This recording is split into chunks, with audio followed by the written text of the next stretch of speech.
We are Hello. live here in the studio. Jim's here hanging out. We're going to do an episode for you guys. I'm alive at present. And making the most of life, regardless. Ew, absolutely. Regardless. Which end of the horse do you want to look at today, my Exactly. So, we are recording on all fronts. On all fronts. If you're ready, sir. Even on the Western Front? And we are going to get going. And hold on, let me adjust this a little bit. Give us a nice intro. Nice little intro shot here. Hello. Oh, that's very dark. It's very bright outside. Hello. All right. And we're going going to get why going. You say goodbye. I say hello. In 3, 2. Hi, and welcome to Fishing Without Bait, a lifetime without definitive expectations. We're going to have a special podcast today, an episode, which will interrupt our regularly scheduled podcast of the recovery story of Will Sly. So I'm sure unless you've been just hatched or transferred in from outer space, I think you understand that there's a wave of concern across the United States and the world concerning the coronavirus. As a mental health professional, I deal with people who are consumed with fear and apprehension. Now remember, apprehension is anxiety about something that may or may not occur. So what I would suggest to everyone out there, number one, to step back and look at. Imagine that this was a movie that you were watching, and how would you describe the scene? How would you describe the characters and the actors, and what type of advice would you have to give them? So, as our friend George Adair said, and we quote often, everything that you want is on the other side of fear. And what we often say, Mike, is that a mind of uncertainty is a mind of anxiety, worry, and fear. A mind of uncertainty. Could you talk about that? I think that's a lot of what's happening right now, right? Is people have been interrupted. People maybe don't know the full breadth of what's going on right now, or don't see what the big deal is, but see everything happening around them. And it's starting to affect them, and maybe it's catching people off guard. Well, it's quite often we ask people, well, what do you know for sure? Mm-hmm. What do you know for sure? We always want to check the facts. I'll refer to, there's some media presences and perhaps some politicians who believe that the opiate crisis is subsiding simply because of the reduction in the number of overdose deaths. However, when you look a little deeper into that, Mike, it's because of the use of Narcan, naloxone, to save people's lives. Okay, the opioid crisis is still well and alive and strong. It's maybe not a proper metric. That's correct. You always want to look at what's driving the statistics, what's driving the numbers. Okay, so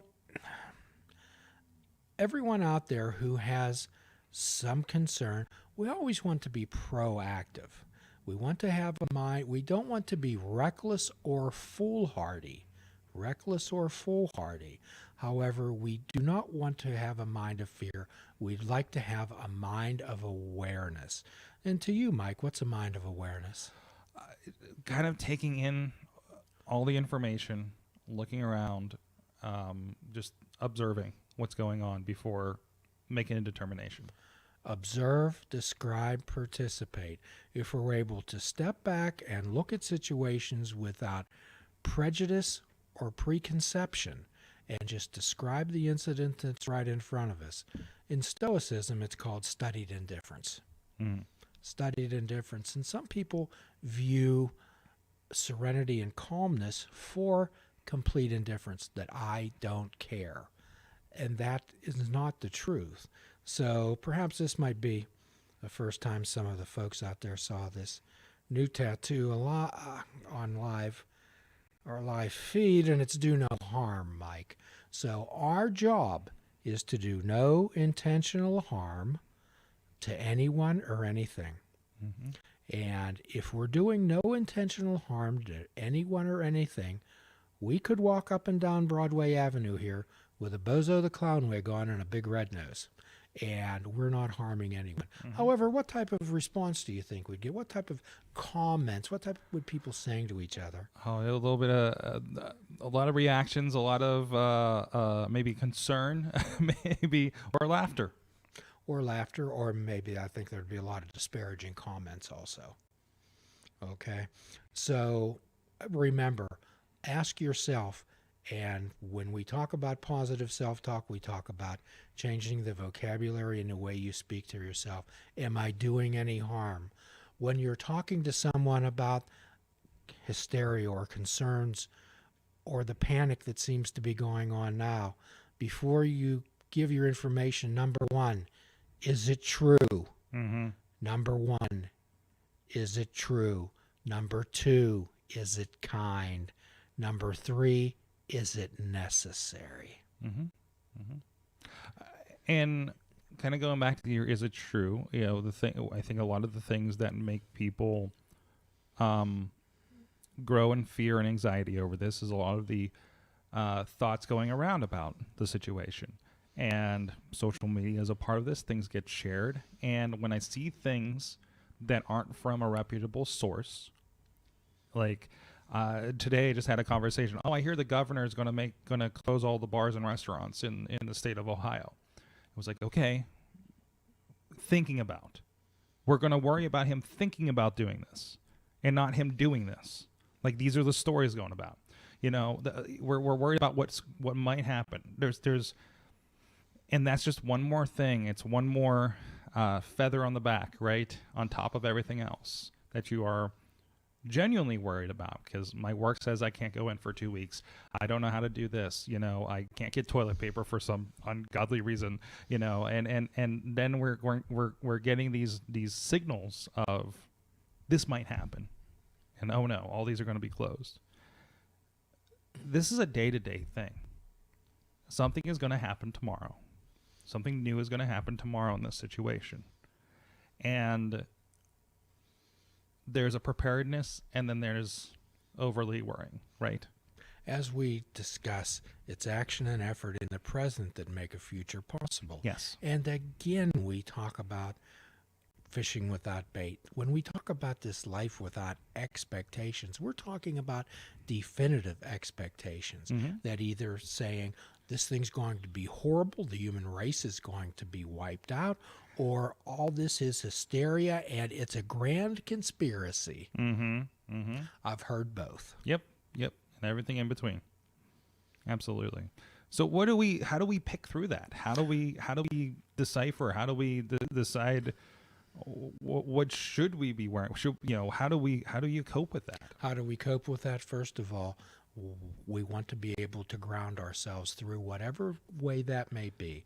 At times we ask people to perhaps make a self-soothing basket, maybe a scent, a lotion, maybe a stuffed animal, a picture, a doll, whatever.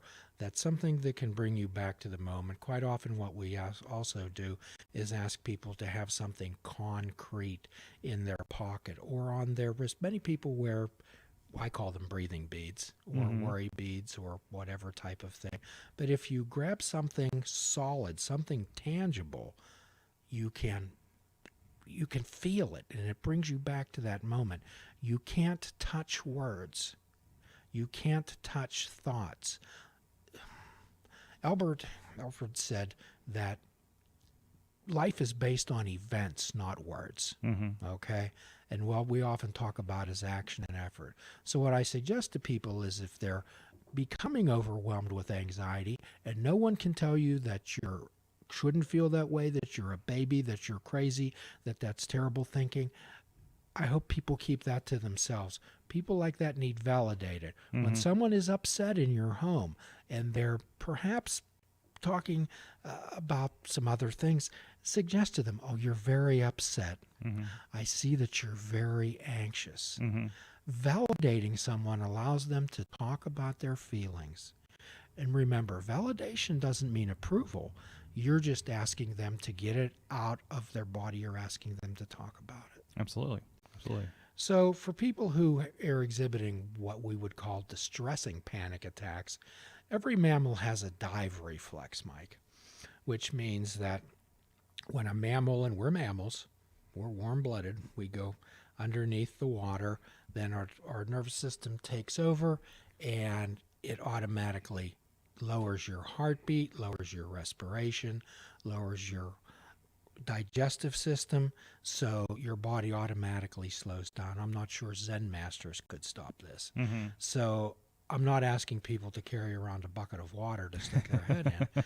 However, sometimes for people who are prone to these type of incidences, to perhaps these freezer bars that you maybe put in a lunchbox in school, just briefly touch them to your face. It's the same thing. Or breathing into a paper bag. Physical activity is wonderful to be able to relieve stress and relieve anxiety. Remember, we have all this pent up energy, and perhaps the most important thing, if you're covered with gasoline, as we often say in the recovery world, avoid open flame. Mm-hmm. So I would suggest get enough news that you know and avoid the rest. Yeah, get enough news. Have your sources, but I know I find myself just looking at the news, looking at CNN.com, looking at the Facebook feed to see, okay, what's next? Like, okay, what's the next thing? Right? There was some people feel like, I know I saw the How I Wake Up Every Day, and it's a picture of Captain Picard from Star Trek. Just saying damage report. and that is the feeling, and it is kind of, get that, assess, and then, okay, what do I need to do for me today? And what do I know for sure? Yes. And as always, what we always ask people to do to be proactive. And this is a great time again to discuss with people the 3 things that makes a flower bloom, Mm-hmm. which are water, light, and food, and the ground, and the soil. Right. Yeah. So in holistic wellness, which is not some type of arcane type of incantations, what it is, it's the water, and we consider that taking care of your physical body. Mm-hmm. So this particular virus attacks and is more harmful to people with lower immune systems. Yes. Okay. So it's incumbent upon everybody to take care of your physical body, not today, every day. Mm-hmm. Okay. Mm-hmm. And also, we make no apologies for talking about having some type of a spiritual connection with something. Mm-hmm. Whatever that connection is in your life, I would suggest that you explore it more deeply. Or your faith community, talking to people of faith. And the other thing is the soil. That's the people, places, things, circumstances, events that you place around yourself that help you grow. If you were really feeling anxious about the coronavirus or the possibility of how contagious it is or you catching it, would you want to be with a group of people who are also elevated in their thoughts? Yeah, absolutely not. You don't want to, and stress will take that down too. Like if you're stressed, that's going to affect your system. Stress definitely affects your immune system. When your cortisol is emitted by your adrenal glands, which is on top of your kidneys, Mm-hmm. and it's the fight or flight type of thing that goes through your body, okay? Mm-hmm. Mm-hmm. And it elevates your heartbeat, your respiration. It prepares you to run or fight. Mm-hmm. However, when we're in a continuous loop of anxiety, there's no way for the cortisol to leave your body. Usually it's excreted after the incident's over and you de-escalate. However, when it keeps going through, it definitely attacks the immune system. It adds core body fat. It's a thing. So, we're asking people to do that. However, let's say a loved one of yours is sitting down and they're actually having a panic attack. Mm-hmm. Okay, panic attack. What do you do? Calm them as much as you can. Well, we want to calm them by, number one, assuring them that they're safe, Mm-hmm. that they're in a safe place, and that you're with them and you're not going to leave them. Mm-hmm. Okay? They want to look at their surroundings. Is there an exit? Do they have food? Do they have water? Mm-hmm. Okay? And then perhaps there's few things more comforting than human touch, Mike, especially by somebody that you care about, somebody that holds your hand, or somebody that hugs you. This is not the time to give people advice or point out the fallacy of their thinking. Mm-hmm. Okay? This is a time to reassure them. Where are you at? I'm right here. It's right now. We're together in this moment. And quite often, Mike, what do we talk about? Adding immediacy to how we think and feel. I'm very upset right now, Mm-hmm. at present, in this moment. So if you have a loved one that says, I'm losing my mind, and rather than say to them, oh, no, you're not, say to them, right now, yes, in this moment, at this time. If we add immediacy to how we think and feel, they're like puffs of smoke. It'll blow away in the wind. However, it's our thoughts, and if we attach it to them, it's just like nitrous oxide in nitrous in a funny car. Makes it go so much faster. Absolutely. So, in your media presence world, tell us what you've been seeing, what you've been experiencing. Well, for me, for us, we're kind of concerned with what is going to happen business wise. I mean, you work for yourself, I work for myself, and I see a lot of friends and colleagues kind of coping with this disappearance of all of their work for the next month, because they deal in live events and traveling and things like that, and performers, the pro wrestlers especially, everything's been canceled for them for the next month practically, right? So there's that kind of coping, and there is that kind of for us, we're trying to be proactive and figure out. We haven't lost a lot of significant work ourselves, but we're seeing this around us. So we're trying to find ways to help them out. How can we help those people affected that can't work in X, Y, and Z ways for the next month? What are the alternatives we can do with, thankfully, technology? Could you imagine this happened in 1995 when we didn't have this, and all the students couldn't go home and work and still email and connect from home and everything, right? This would be a whole different kind of situation, I think, if that was the case. So. And for us, we're kind of taking the day by day. It's I have less appointments and events to go film, but I have plenty to do in the meantime. I have plenty of client work in the meantime, and will for I think the next several weeks until, willing, this thing blows over, and then we'll assess and see where we're at there. You and I were discussing earlier, one of our metaphors that we use is which end of the horse are you looking at? Absolutely. And the horse has two ends. You can look at this thing as disaster, and how am I going to cope? I'm never going to be able to make through this. So you and I have no one that I know has any control over this situation at all. No. The actual virus itself. Yes, or the community response, right? Other than putting positivity out. I have no control over our leaders. So, however, I do know that the horse has two ends. I can either choose to look at the back end of the horse, or I can move around. I change my perception to the front end of the horse. Actually, I was talking to my son, who's going to be off for a bit, and his wife said, well, what are we going to do? And he says, well, here's what we're going to do.